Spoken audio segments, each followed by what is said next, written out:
Hello class, it's me again, your instructor in Assessment in Learning 1. If you can still recall, in the last video lesson that I gave to you, we discussed about the basic concepts and principles of assessing learning. So in that particular lesson, we're able to define what assessment is, and we're able to know different types of assessments.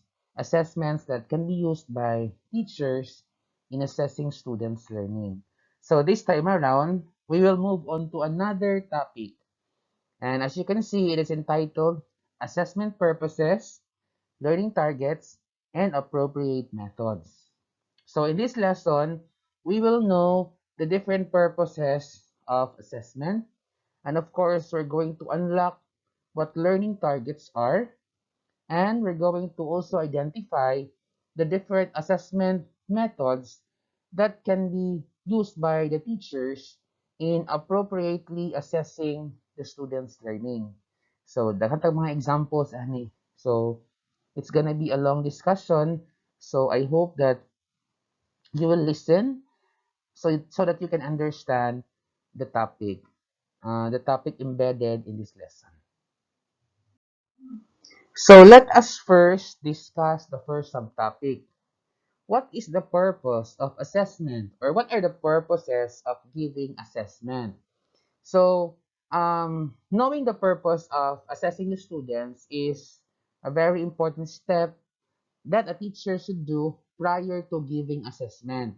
The teacher should always prioritize in knowing the purpose why he or she conducts a test, why he or she conducts assessment. So the purpose will serve as the teacher's guide in order to come up with a best, or should I say effective and efficient assessment tool or test to be administered to his or her students. So basically, there are three purposes of assessment. First is assessment of learning. This refers to the use of assessment to determine learners' acquired knowledge and skills from instruction and whether they were able to achieve the curriculum outcomes. It is generally summative in nature. So take note ha, in the first bullet, assessment of learning, the preposition of is underlined. So na siya purpose ana. When you say assessment of learning, this particular assessment is administered by the teacher to his or her students in order to gauge or to measure how much the students have learned from the topics, or from a particular unit, or from a particular period of time.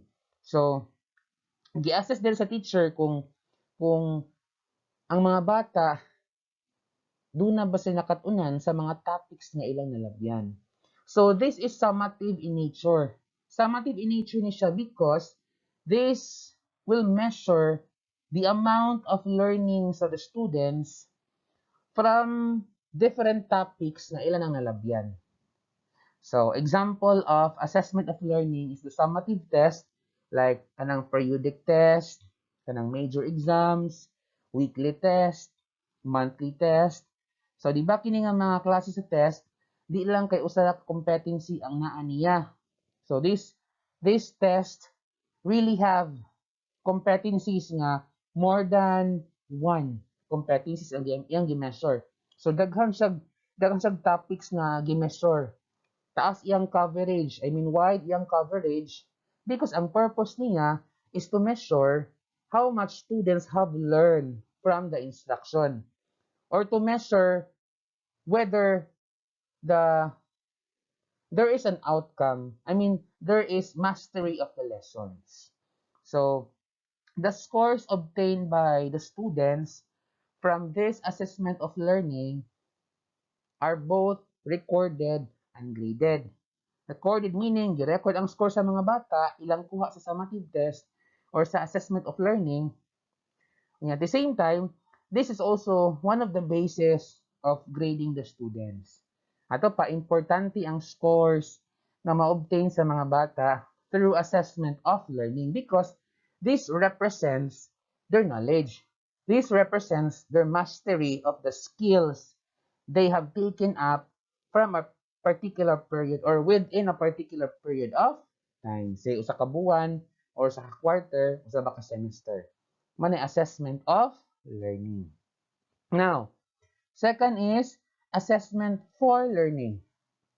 This refers to the use of assessment to the needs of learners in order to modify instruction or learning activities in the classroom. It is formative in nature and it is meant to identify gaps in the learning experiences of learners so that they can be assisted in achieving the curriculum outcomes. So take note of the preposition for learning, meaning this particular assessment is conducted by the teacher in order for children to learn more about the lessons. So for learning siya. Kini nga particular type of assessment or purpose of assessment is dili siya mo measure sa how much the students have learned. Gi-administer ni siya para mas maka-learn pa ang mga bata. Okay. Take for example, in the middle of the discussion, si teacher nangutana siya sa bata or sa klase. So, that act of teacher nga questioning the class is an example of assessment for learning. So as the teacher can tell whether the students have understood what he or she is talking about. So ang purpose sa ani is para maklarify ra nga, uy, nakasabot ba ang mga bata? So mangutana ko, and then the students were able to answer me correctly. Ako kintahang teacher. The students were able to answer me directly or correctly. So meaning to say, nakasabot sila sa topic. Nakasabot sila sa akong gipangyaw-yaw. That's assessment for learning. Okay? So, ang purpose ani niya is to modify instruction and learning activities in the classroom. Okay.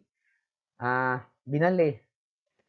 In the middle of the discussion, question ko sa mga bata. And then, wa sila kasabot. I mean, wa sila katubag. They're not able to answer the question. Meaning, I have to explain again. I have to modify or to change my way of teaching. I have to change my strategy. Or perhaps I have to give more examples, more emphasis regarding the concept that I am talking about. Okay, so manay purpose sa assessment for learning. Meaning, you test the children, you ask the children so that they will learn more about the lesson. Unya, take note also ha, this assessment for learning can also be administered after the discussion. Kabantay mo, during elementary or high school days, si teacher nato mag-discuss discuss. Nya, after discussion, muhatag siyang test. Say 1 to 5 item test, paper and pencil test. Pag human yung test, gi-checkan diretso on that particular day, same day. Human, iya nakita nga out of 20, say 20 students, gamay ramay nakakuha og passing score. So meaning, the teacher has to reteach the lesson. The teacher has to modify his instruction. The teacher has to look for another effective strategy in order to help the learners understand or master the topic. That's one example of assessment for learning. Meaning, test ni siya nga akong gihatag, questions siya akong gihatag, dili kay para i-measure nako ang learning sa mga bata, kundi mao na siya akong basihan kung effective ba akong instruction or sakto ba ang mga learning activities nga akong gihatag sa mga bata. That's assessment for learning. So, since this assessment for learning doesn't measure the mastery or doesn't measure the amount of learning acquired by students, so the scores obtained from this assessment for learning are recorded but not graded. Imo na siyang i-record para makita ninyo ang progress sa bata. Pero, this should never be a basis for grading the children. So, ang basis na nato sa paghatag sa grado is ang scores nila sa assessment of learning and not from assessment for learning. Okay? So, nasabtan na ang kalahian sa duha. Of o for. Of, meaning imong gi-assess ang amount of learning. Kay assessment of learning man, meaning measurement of learning. Assessment for learning, meaning you assess for students to learn more. Next, we have assessment as learning. This refers to the use of assessment to help learners become self-regulated. It is formative in nature and meant to use assessment tasks, results, and feedback to help learners practice self-regulation and make adjustments to achieve the curriculum outcomes. So this purpose of assessment is to help the students to self-regulate, to meditate, to reflect on their learnings, to reflect on their on on the topics that they are discussing together with the teacher. So examples of this assessment as learning kanang mga essay type of questions wherein students reflect, wherein students ask themselves, mag-reflect sila how much they have learned about the topic, what they understand about the topic. So kining assessment as learning, it's more on self-regulation. The purpose is for the students to self-regulate, to know themselves better, to regulate themselves. So, manay purpose sa assessment as learning. So, we are now on the second subtopic, which talks about the role of classroom assessment in the teaching-learning process. When I say teaching-learning process, this refers to the activities that is happening in the classroom during the delivery of the lesson. Teaching is done by the teacher, learning is done by the students. So teaching and learning process, the teaching and the learning process. So first role of classroom assessment is formative. Teachers conduct assessment because they want to acquire information on the current status and level of learners' knowledge and skills or competencies. So formative, makonsider na ito nga formative. One role of classroom assessment is formative because the very purpose of assessment as formative is really to help learners acquire knowledge, learn a new skill, learn a new concept.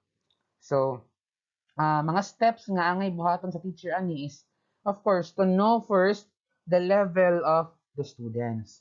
Dapat i-assess sa teacher og unsa may nakatunon sa mga bata. Unsa pay wala pa nila nakatuni. And then after knowing all these things, then the teachers can now design a plan or now design a lesson, design some strategies or devise some strategies or use some strategies in order to help learners learn a new skill or learn the competencies. Manang formative siya kay it helps the learners form new knowledge through the teacher and through the lesson. Manay formative. Another, diagnostic. Teachers use assessment to identify specific learners' weakness or difficulties that may affect their achievement of the learning outcomes. So another role of classroom assessment is to diagnose. Diagnose or detect the student's strengths and weaknesses. So katong strengths sa students, imo to siyang i-maintain, i-sustain. Ang weaknesses, you will help them overcome these weaknesses through uh, through scaffolding, through teaching, through helping them know the skills that they are weak.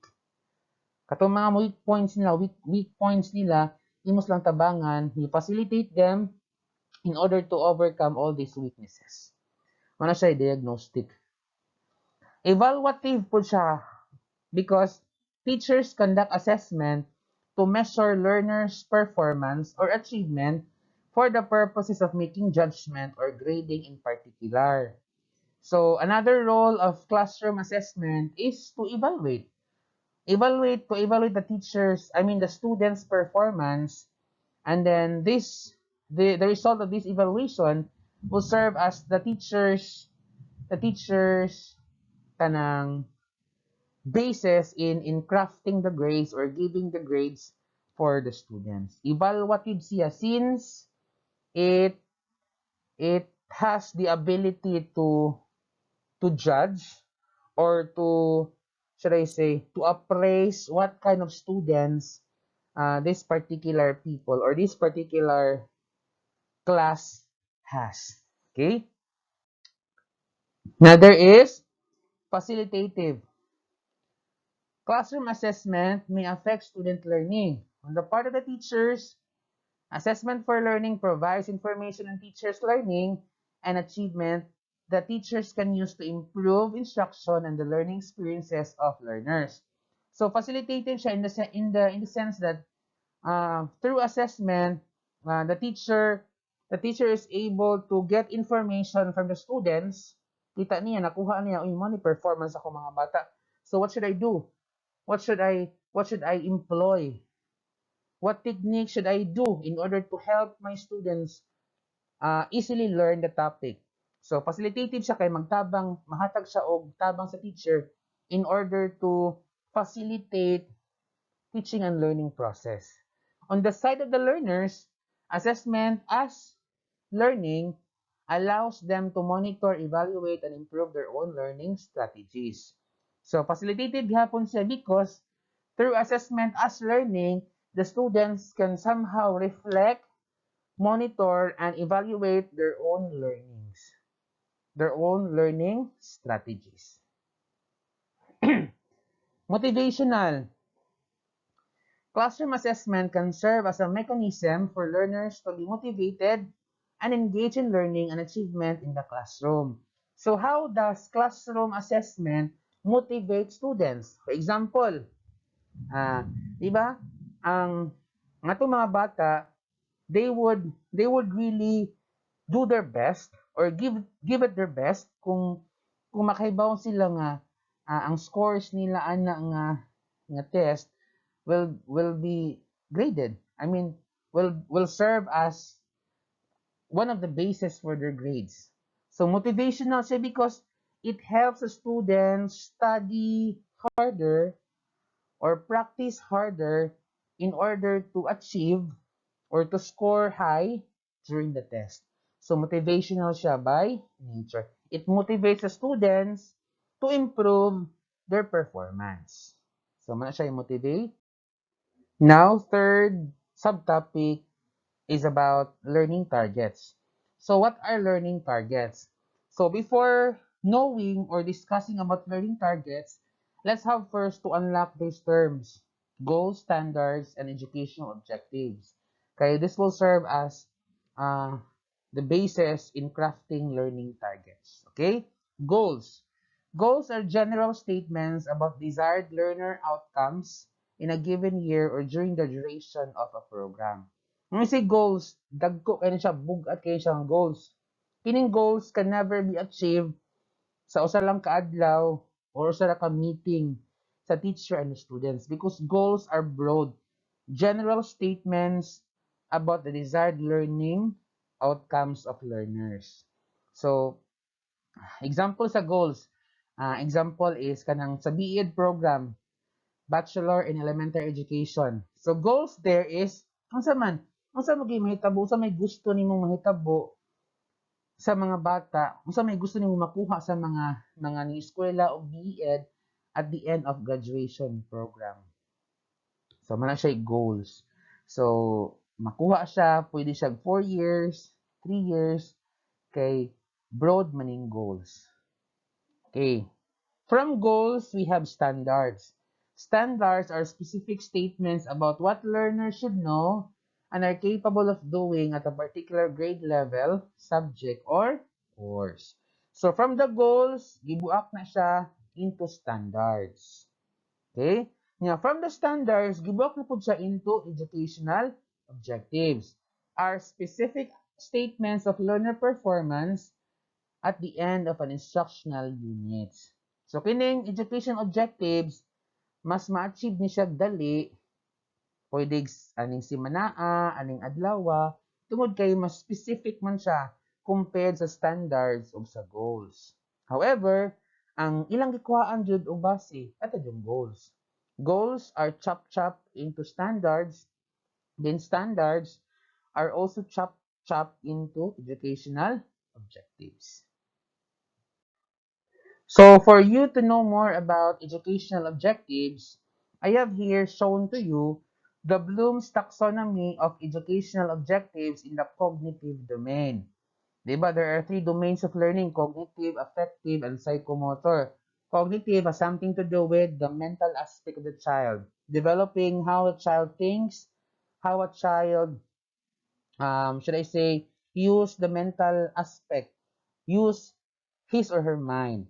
Affective, it talks about the feelings of the students. Si psychomotor, it talks about skills, mga actions na siya sa bata.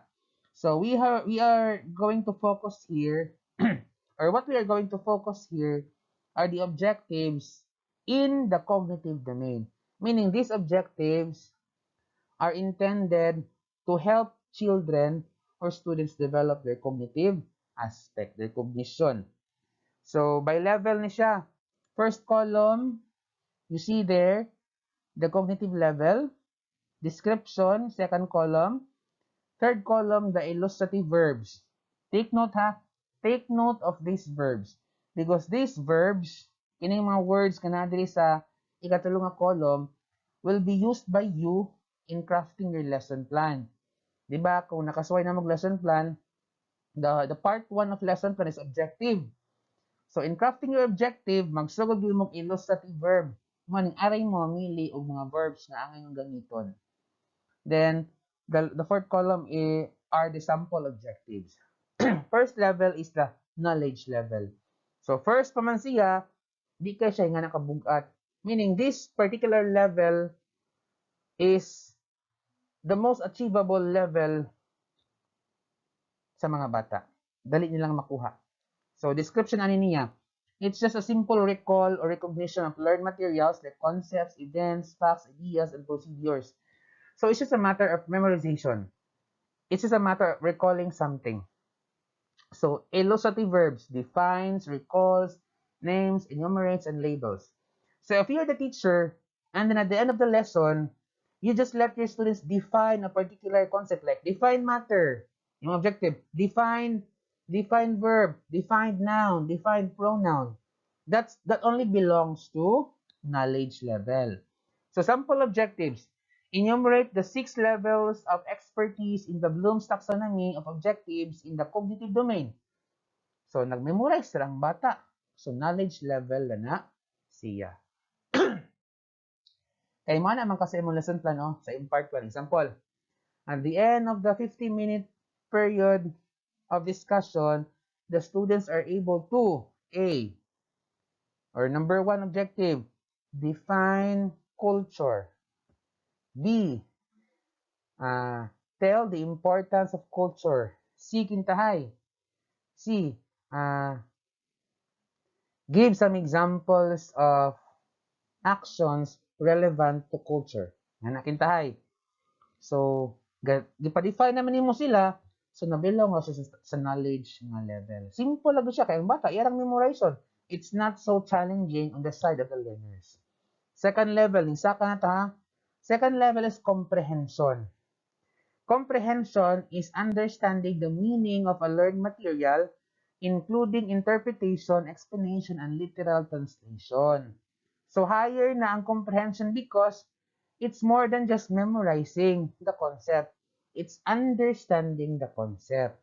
So aring nga second level, the students are required to interpret a particular concept. Meaning, imus lang pa-define nun, they can define a particular concept using their own words, using their own interpretation. Manay comprehension level. Unlike sa knowledge level nga, read ko lang siya, ilang ginimemorize ang meaning. So, illustrative verbs under comprehensions are explains, describes, summarizes, discusses, and translates. When all these verbs are used by teachers in giving the exam, the teacher is measuring the comprehension level of the students. Pareha ng mga exam ninyo nga pa-explainan mo, that falls under comprehension level. So, gi-measure ni teacher how much can you comprehend a particular topic. So, example, explain each of the 6 levels of expertise in the Bloom's taxonomy of objectives in the cognitive domain. Let's go back to number 1, knowledge. Sa sample objective niya, iya lang ipa-enumerate. Kung imo lang ipa-enumerate, that only falls under knowledge. Diri sa comprehension, iyang gipa-explain ang kada level sa Bloom's taxonomy. Kay uno man ni kabuk, tulo pa'y napakita karon. So, do you see now the difference? Knowledge, it's just, enumerating something, recalling something.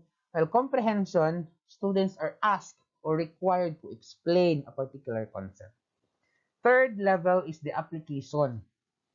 Application is the use of abstract ideas or principles or methods to specific concrete situations. So application is a bit higher than comprehension because comprehension, you're just going to explain or interpret a particular concept or skill.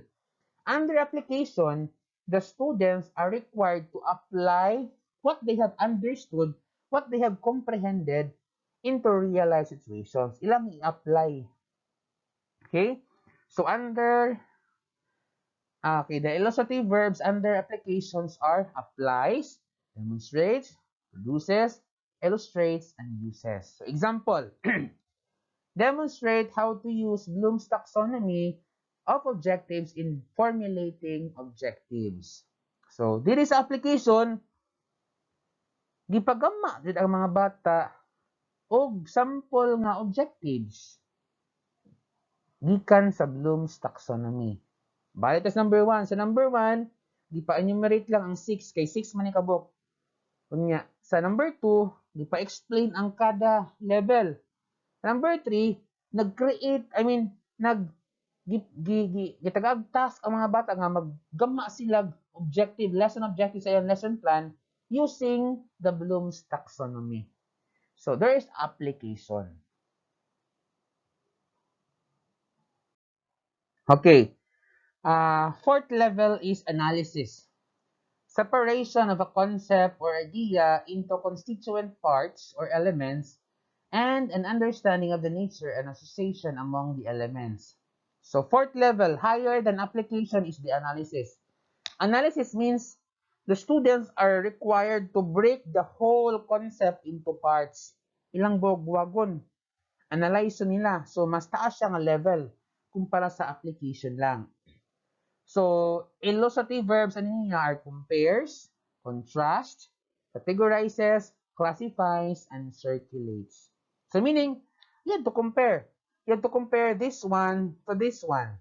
This one to that one. That's analysis. Meaning, ang usa ka tibok concept, ibuak-buak niya into parts, that is analysis. So, sample objectives. Compare and contrast the 6 levels of expertise in the Bloom's taxonomy of objectives in the cognitive domain. So karon, if I will ask you to, okay, you differentiate knowledge from comprehension. So, imo sang i-define daan, imo sang sabtundaan ang knowledge, imo pong analyson pod or imo pong sabton pod ang comprehension, imo lang i-differentiate. That's analysis. Okay? So higher siya sa application. Comparing and contrasting. When you compare, you're getting the similarities of the two aspects. When you contrast, you're getting the differences between these two aspects. That falls under analysis. Level 5 is the synthesis. Construction of elements or parts from different sources to form a more complex or novel structure. Analysis meaning breaking the whole into parts. Analysis, putting the parts in order to form one whole. Meaning, imos lang giipon-ipon para maka-create kag one bigger concept. So, illustrative examples or illustrative verbs, ano niya? Composes, constructs, creates, designs, and integrates. Sample objectives or sample objectives. Compose learning targets using the Bloom's taxonomy. When you compose, you synthesize. The last level is the evaluation. Making judgment or ideas or methods based on sound and established criteria. So in here, in the last level of the Bloom's taxonomy of educational objectives, in the cognitive domain, evaluation, the students are asked to judge, to appraise, to conclude a particular concept. So higher level siya. So evaluate, example niya is evaluate the congruence between learning targets and assessment methods. So ang task ani sa mga bata is to judge. So if you were what can you tell about the evaluation siya kung kay mo judge which do you think is ano na example, which do you think is better, this one or this one? Then you justify your answer. That's evaluation. And that falls under the sixth level of the cognitive domain under Bloom's taxonomy. Okay. Katong ganina class, ang ipakita ninyo, Bloom's taxonomy of education objectives to siya. Now, gi-revise siya ni Anderson and ni Cratwell. So, naslay gamay nga revision sa Bloom's taxonomy. So, ilang gi-improve. So, start sila sa highest level. Para nila, according to Anderson, the highest level of the cognitive of the educational objectives in the cognitive domain should be create. Ganina, kining create, this represents katong synthesis. Gibaylo niya na kung ang bata ma-create of something, meaning he has reached the highest level in the cognitive domain. Kay create ba ya? Di ba? When you create, meaning, nag-create ng imong kagalingon. So, grabe gid ang imong learning. Kay, it's an integration of the different levels of the cognitive domain. Kay, naka-create naman ka. So, manay according to Anderson and Cratwell. So, ilarang gibaylo ang create o evaluate. Unya, wala na sila nagamit itong mga evaluation nga na ION, ilan ang gi-create, evaluate niya. Other authors could actually, kung siya, creating, evaluating, analyzing.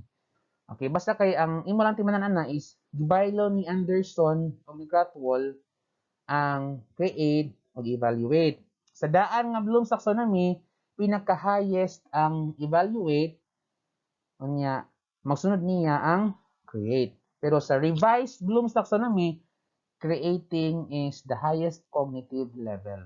Okay, create, meaning combining parts to make a whole. Diba naman kaya na nang i-explain na synthesis ni siya ganina. So, examples niya nga illustrative verbs kay compose, produce, develop, formulate, devise, prepare, design, construct, propose, and reorganize. Kini mga verbs imong gamiton if you would like your students to create something at the end of the lesson. So, maning mga verbs kay imong pilion inang suwat nimo sa imong lesson plan.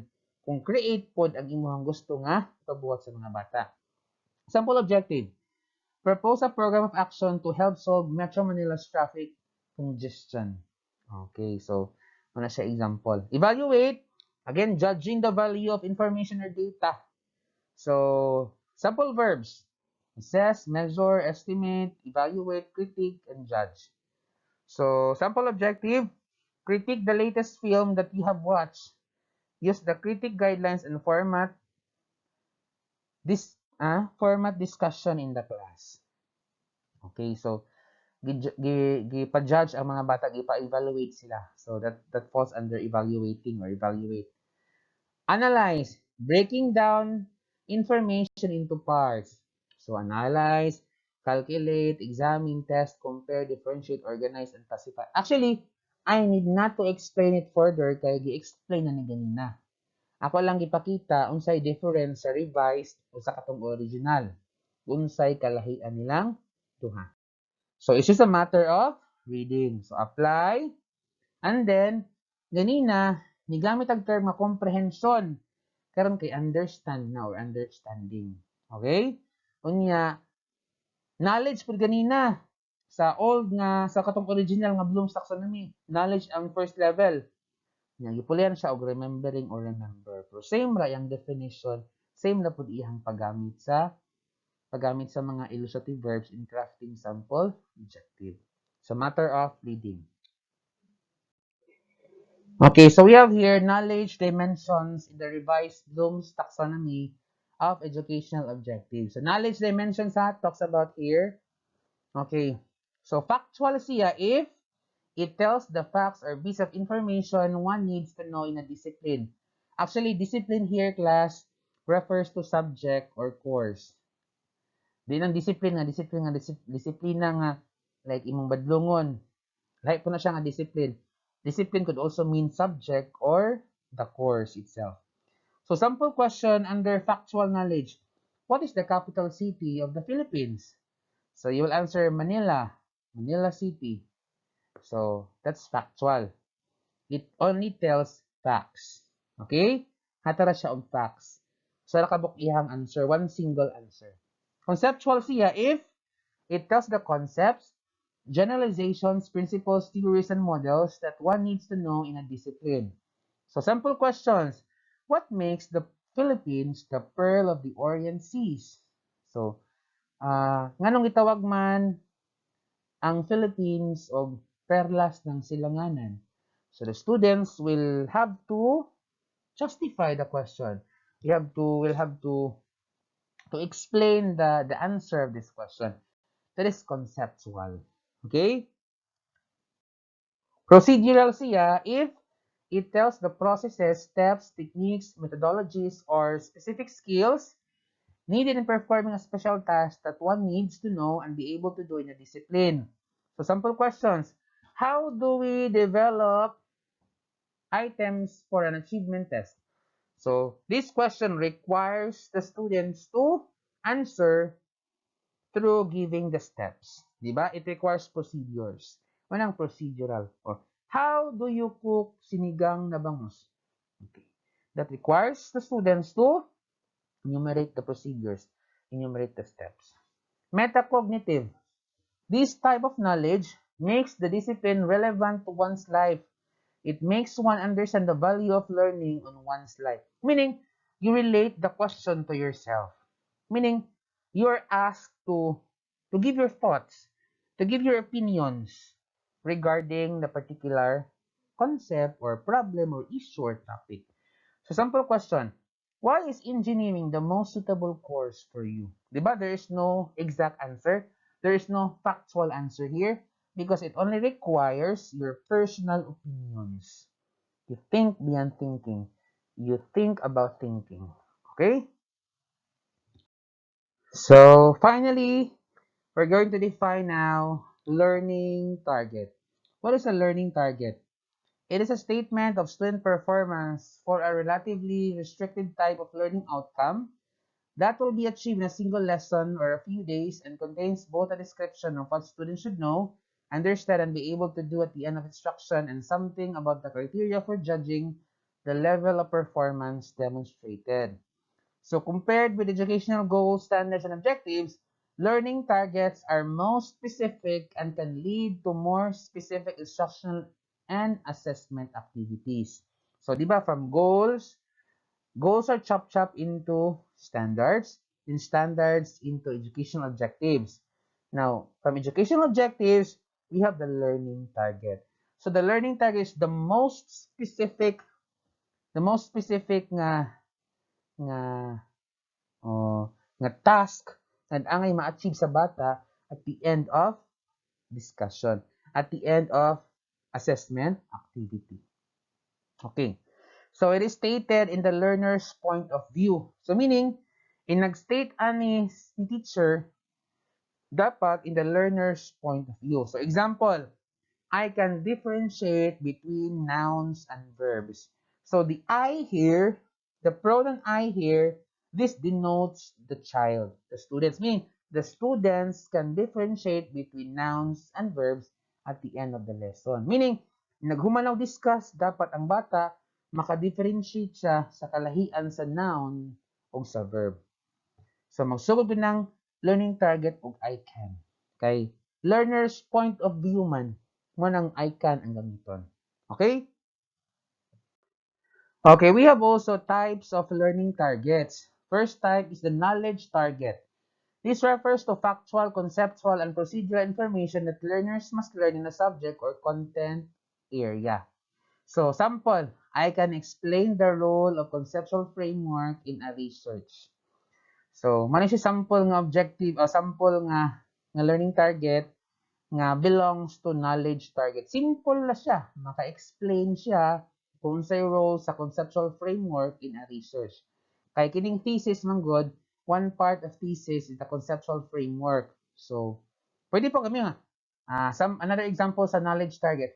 I can define noun. Or I can enumerate the three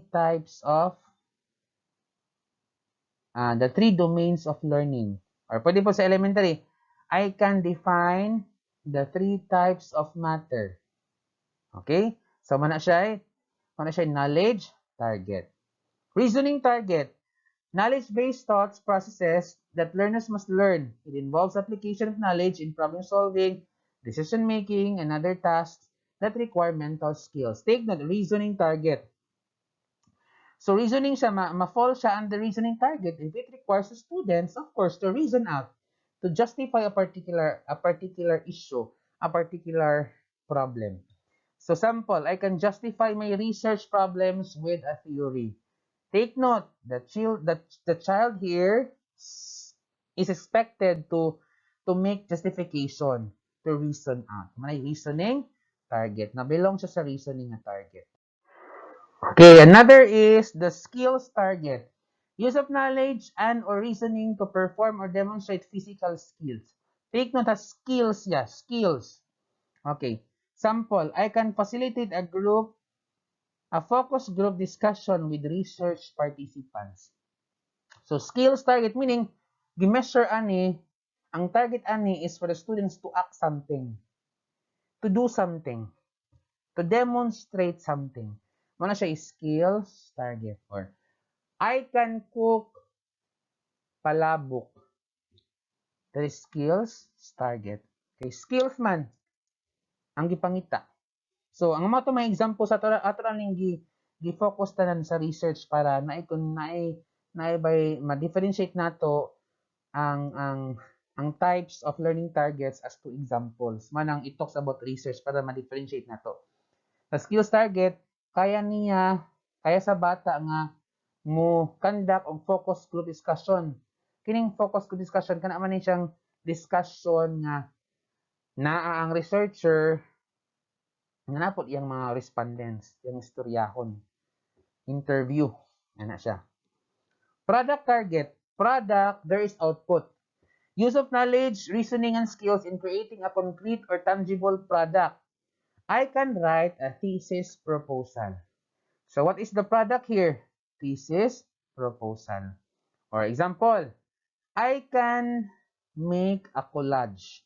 So the output or the product there is collage. May product target. Product target siya kung ang learning target na siya product na output. Okay? Or output na product. Affect target. Actually, gi-appel na lang po ni siyang affect target pero dili tanan nga tanang higayon na aning affect target. Okay. Refers to the affective characteristics that students can develop and demonstrate because of instruction. Affect, it has something to do with feelings and emotions. Affection. I can appreciate the importance of addressing potential ethical issues in the conduct of research.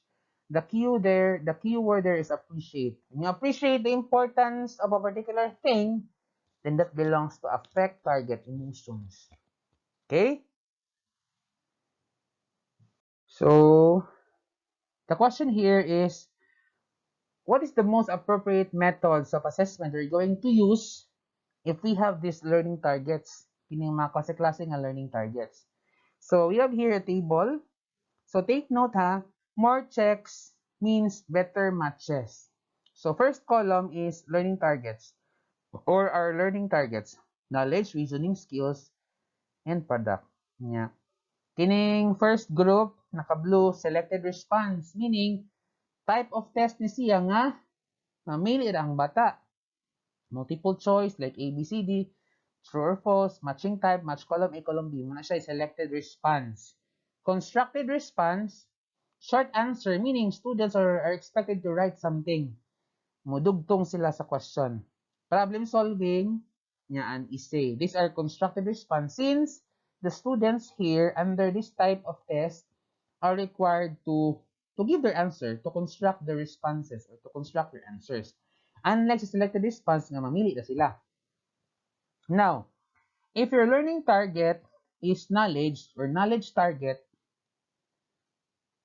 pwede siyang i-measure bisig asa na tagtulo yung checks, meaning ma-measure nimo ang knowledge target, ang knowledge sa mga bata kung ang imong gamiton nga test kay multiple choice, 3 checks, pwede kayo.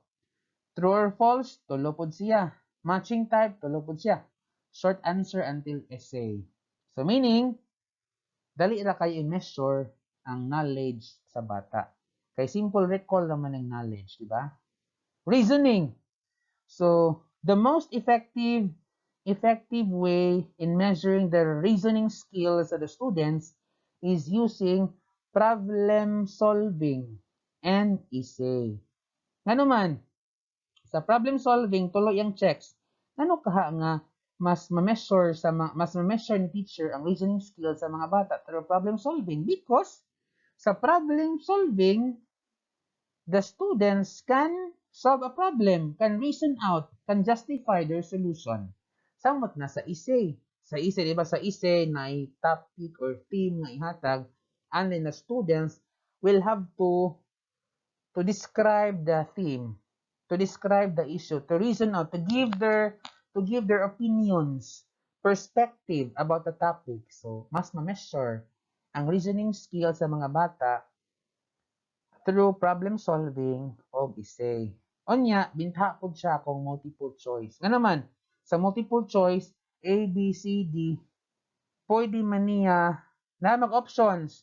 So, maka-reason at ang bata what makes letter A wrong, letter B check, letter C wrong, letter D wrong. So, reasoning skills, dapat pwede kaayo, 2 checks sa siya. True or false, matching type, not a good choice if you wanted to measure the reasoning skills of your students. So the best choice are problem solving and essay. Skills. Skills. Cooking, playing basketball, tennis, dancing. So ang best anak niya nga gamiton yung mga test kung teacher nakapuhon if you wanted to measure the skills of your students kay problem solving o essay. Pero 2 checks na po siya, di kaayo. Okay, kay mga test naman ni sila, paper and pencil naman ni sila. Dapat magid ang skills is practicum yun. Like demonstrate yun. Demonstration yun siya. Okay? Product. Product, tag 1 check na po siya. Pulos. Okay? Next. Okay. Knowledge, reasoning, skills, and product gihapon. Project-based, portfolio, recitation, and observation. Knowledge target is best measured using portfolio and recitation. Reasoning, best niya is recitation. Diba? Sa recitation, you ask question and then the students will reason out. Will give his or her thoughts about the things that you asked about or you asked to the students. Skills can be best measured using portfolio. Portfolio class is a collection of outputs. Anyway, we will know deeper about portfolio in the proceeding topics. Product, okay, can be best measured using project-based na tulo yung checks and portfolio tulo po yung check. So, these are the appropriate methods of assessment that you can use to assess the learning targets. To assess if the students have achieved the learning targets in knowledge, reasoning skills, and product.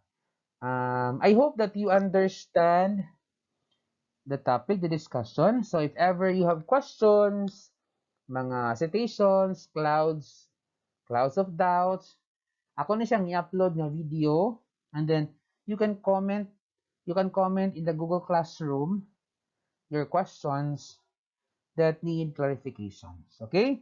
Then I will also upload your second activity. Second activity, akong i-upload siya. Wala ko siya i-upload nga video para separated siya, di makita sa public. So, your second activity will be uploaded again in the Google Classroom. Nya, magama mo og inyong na may gamon nga output. Nya, don't worry because I will give you an example that will serve as your reference in crafting your output. Okay?